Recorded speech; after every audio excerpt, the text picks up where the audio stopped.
मित्रांनो, रामकृष्ण हरी, नमस्कार, राम राम. आता कॉकरोच जनता पार्टीची सुरुवात ही इंस्टाग्रामहून झाली आहे.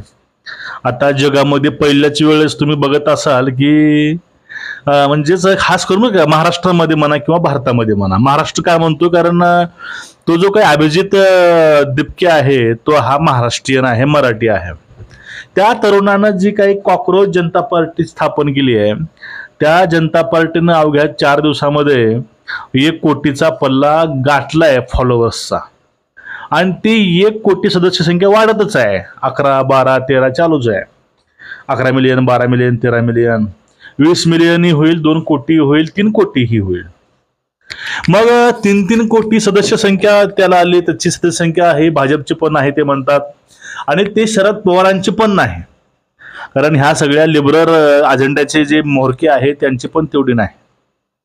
आणि ही जी काही असोसिएशन आहे, ही जी काही जनता पार्टी आहे कॉकरोच नावाची, आता कॉकरोचचं आयुष्य ही 1 वर्षाचं असतं. मी ह्या धुरळाविषयी बोलतोय, आपल्या घरामध्ये असतात ते. आता हे कॉकरोच पार्टी कुठवर जाईल हे आपण बघूच, पण ह्या कॉकरोच पार्टीच्या माध्यमातून जे काही षडयंत्र आहे दुसरं ते आपल्याला इथून एक्सपोज करायचं आहे. मित्रांनो, रामकृष्ण हरी, सर्वांना नमस्कार, राम राम. बघा, विषय असा आहे की 11 मिलियन, 12 मिलियन हे फॉलोअर्स त्या ठिकाणी इंस्टाग्रामवरती त्या पार्टीचे झालेत. आता हे सोशल मीडिया ऍप्लिकेशन आहे, त्यावरती त्यांची फॉलोअर संख्या बघितली तर ते देशविरोधी काही देश आपले आहेत, भारताविरोधी जी काही अजेंडे ह्या जगामध्ये आहेत त्या लोकांनी त्या कॉकरोच पार्टीला फॉलो केलेला आहे. त्यामध्ये जास्तीत जास्त संख्या ही बांगलादेश, पाकिस्तान अशा अनेक देशाची आहे. अपवाद भारतातील संख्या फक्त 9% आहे. त्या 9% कोण आहेत? हे राहुल गांधी समर्थक, जे लिबरल आहेत, पुरोगामी आहेत, हे जे समर्थक आहेत. कारण सत्ता किंवा राजकारण काही गोष्टी असतात ते सोशल मीडियावरनं साध्य होत नाहीत. आणि जे 11 मिलियन, 12 मिलियन जे फॉलोअर्स आहेत, हे फॉलोअर्स हे तर पहिली गोष्ट हे मतदार तर नाहीतच, आणि यांची वोटर ID ही भारताची नाही. ह्या सगळ्या जे काही होते भारतामध्ये काही हरामखोर, त्या हरामखोरांना NRC आणि CA लावून बाहेर हाकलून लावलेलं आहे. आणि त्या NRC आणि त्या CAची बाजू ह्याच कॉकरोच पार्टीच्या अध्यक्षानं काही दिवसापूर्वी घेतली होती. आणि हीच कॉकरोच पार्टी आहे. या कॉकरोच पार्टीनं राहुल गांधींना हे फाट्यावर मारलं होतं. शरद पवार तर कुठली गोष्ट आहे. आणि फक्त ही जे अजेंडा आहे, हा अजेंडा हा अरविंद केजरीवालाचा ही पार्टी चालवत होती. 2024-25 यांचे ट्विट आले बाहेर, त्यामुळे त्याने सांगितले की राहुल गांधींनी कशी काटा हा केजरीवालचा काढला. राहुल गांधीविषयी त्यांनी सांगितलं त्या ह्याच्यामध्ये. आणि ती आम आदमी पार्टीची संचालित किंवा सगळी विचारधारा घेऊन चालणारी पुढे ही पार्टी आहे. आता ह्या कॉकरोच पार्टीचे काही मुद्दे हे बरोबर आहेत, आपण याचं समर्थन करूया, पण या ठिकाणी फक्त एका पार्टीला किंवा एका पक्षाला टार्गेट करून जे राजकारण खेळलं जातं, एका पक्षाला लहान दाखवायचं, दुसऱ्याला मोठं दाखवायचं, किंवा एका पक्षावरती पूर्णपणे आरोप करायचे, ही बेरोजगारी फक्त 10 वर्षामध्ये आलेली आहे. मित्रांनो, ही बेरोजगारीला मागचा इतिहास आहे. अशीच बेरोजगारी 10 वर्षामध्ये आली नाही. आणि या 10 वर्षामध्ये जी काही विकास कामं आहेत, जी काही नोकर भरती आहेत, ह्या भरत्याचा आकडा ह्या 10 वर्षापूर्वी जेवढ्या भरत्या होत होत्या त्याहून असा खूप मोठा आकडा आहे. महाराष्ट्राचा विचार केला तर महाराष्ट्रामध्ये बघा, पूर्वी पोलीस भरती ही 5,000, 4,000ची व्हायची. आता भरती ही प्रत्येक वर्षाला 18,000, 20,000 जागेची होते. अनेक भरती आहेत, फक्त भरतीच म्हणून नाही, अनेक क्षेत्रामध्ये नोकर भरती होते, अनेक प्रोजेक्ट आलेत. पण या ठिकाणी दुखणं काय माहिती आहे तरुणाचं? आता समजून घ्या, मी स्वतः नोकरीला लागलो नाही, मी बेरोजगार आहे. याला कारणीभूत हे शासन नाही, याला कारणीभूत ही स्वतः मी आहे. कारण स्वतः फक्त सरकारवरती दोष देऊन मोकळा होतो, पण त्या नोकरीसाठी किंवा ते व्यवसायासाठी माझी हालचाल काय आहे किंवा मी काय प्रयत्न करतो, काहीच नाही.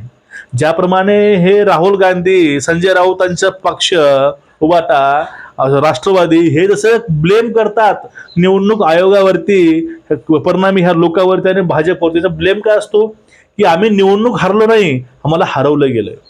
आम्ही निवडणूक असंच नाही हरलो, मग ते इलेक्शन कमिशनवरती अशी थोडी उडवतात, ते काही कारण सांगतात. ही असं कारण सांगणारी ही जी काही पिढी आहे, हे तरुण पिढी आहे मित्रांनो. मूलतः हे लोक नोकरीला का लागले नाहीत, यांना यश का मिळालं नाही, किंवा हे आज बेरोजगार काय आहेत, ह्याला शासन जबाबदार नाही मित्रांनो. शासन आपले प्रयत्न करते आणि कितीही मोठा देश असो, कितीही प्रगत देश असो, विकसित देश असो, त्या देशामध्ये सर्व लोकांना नोकऱ्या देणं हे पॉसिबल नसतं. सध्या या जमाना आहे, सध्या हे इंटरनेटचं युग आहे. या युगामध्ये कामगाराची कटुती झालेली आहे आणि सध्या स्मार्ट वर्क चालू आहे. हे गाढव मेहनत बंद झालेली आहे. मग आपले एफर्ट काय आहेत, आपल्यामध्ये कुठले कला गुण आहेत, आपल्यामध्ये ते गट्स आहेत का, किंवा आपण नेमकं काय करायला पाहिजे यासाठी, याच्याशी कुणाचा काहीही संबंध नाही. म्हणजे यांना घरी बसून गव्हर्नमेंटनं नोकऱ्या आणून द्याव्या, बेरोजगार सगळे शोधावे, यांची यादी बनवावी, सगळ्यांना नोकऱ्या वाटाव्या, हे अशी मानसिकता ह्या जे तरुण आहेत त्यांची बनलेली आहे. आणि ज्यावेळेस आम्हालाच लाज वाटते, कुठले करिअर अकॅडमीवाले किंवा कुठले मोठे मोठे वक्ते आहेत, हे वक्ते शासनाला जाब विचारतात की शासनामुळे हे बेरोजगारी वाढलेली आहे. एक डोळे बंद करा आणि तो प्रश्न स्वतःला विचारून बघा की आपण आज बेरोजगार का आहोत, आपण आज स्वतःच्या पायावरती उभे का नाहीत. तुम्हाला उत्तर मिळून जाईल. दुसऱ्या माणसावरती ब्लेम करणं, शिंतोडे उडवणं हे सोपं असतं, पण ज्यावेळेस तुम्ही आपल्यामध्ये झुकून बघा, तुम्हाला उत्तर मिळेल.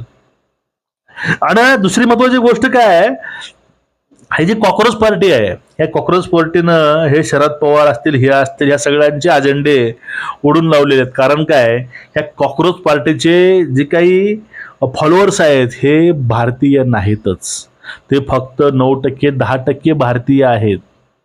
ते बाकीचे फॉलोअर्स आहेत, हे फॉलोअर्स फक्त भाजपला विरोध करण्यासाठी, भारतामध्ये अशांतता पसरावी, दंगली व्हाव्यात आणि हे सरकार कसं उलटून लावता येईल यासाठी ह्या शक्त्या काम करत आहेत.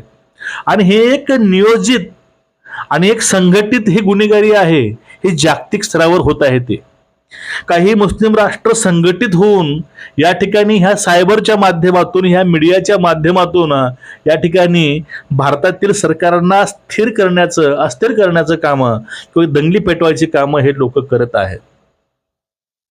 आता दुश्मन हे बाहेरचे नाहीत मित्रांनो, दुश्मन हे आपल्यामधीलच आहेत, हे आपल्याला ओळखायला पाहिजे. प्रत्येक वेळेस भावनेच्या मध्ये गुरफटून किंवा कुठल्याही गोष्टी ऐकून फक्त त्यावरती भाष्य करणं हे निव्वळ मूर्खपणा ठरू शकतो आणि ते फक्त मूर्खच करू शकतात. हे मूर्ख त्या 12 मिलियन 13 मिलियन मध्ये 9 ते 10% हे भारतीय आहेत. हे दुर्दैव आहे आपलं. म्हणजे आपणच आपल्या थोबाडीमध्ये मारून घेतोय आणि लोकांना सांगतोय की अशी अवस्था झालेली आहे. तुमचं एकूणच या सगळ्या प्रकरणावरती मत काय, नक्कीच व्यक्त करा. ह्या कॉक्रोच जनता पार्टी असो किंवा अजून कुठली कसली पार्टी येऊ द्या, ह्या पार्टीचा काहीही फरक पडणार नाही. औरंगजेबासारख्यांची कबर ह्याच महाराष्ट्रामध्ये खोदली गेली आहे.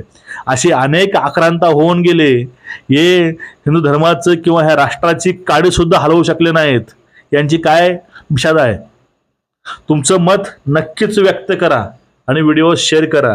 आता ह्या सगळ्या माग हे संजय राऊत किंवा उद्धव ठाकरे म्हणा किंवा आपल्याकडले जे लिबरल जे आहेत, हे कितीपर्यंत खालच्या थराला जाऊन त्यांना पाठिंबा देतील आपल्याला हे वेळच दाखवून देईल. तुमचं मत खाली नक्कीच व्यक्त व्हा.